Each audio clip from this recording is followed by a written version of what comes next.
Hello all guys, welcome back to my channel simple blog. সবাইকে জানাই অনেক অনেক স্বাগত আমার চ্যানেলে। তো দাদার আজকে বিয়ের দিন সকালবেলায় জল সারতে বা জল সাইতে অনেকে অনেক কিছু বলে, তো সেটাই রিচুয়ালসটা করতে গেছে। তো আর্লি মর্নিং ছিল, সেহেতু অনেক কম ছিল লোকজন, কেননা আমাদের পরিবারটা বেশ বড়, কিন্তু সকালবেলায় ছিল বলে সবাই আসতে পারেনি।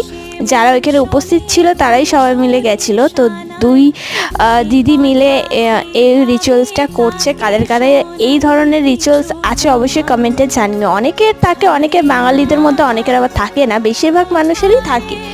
তো এই রিচুয়ালসটা বেশ সুন্দর, আমাদের খুব ভালো লাগে, একটা দারুণ রিচুয়ালস। তো এখানে দিদিদের হয়ে গেছে রিচুয়ালস করা। এটা পুকুরে গিয়ে করতে হয়, পুকুর বা কারোর সামনে যদি আরও অন্য কিছু, মানে জল জাতীয় জায়গায় গিয়ে করতে হয়। তো ভিডিওটা ভালো লেগে থাকলে অবশ্যই লাইক, শেয়ার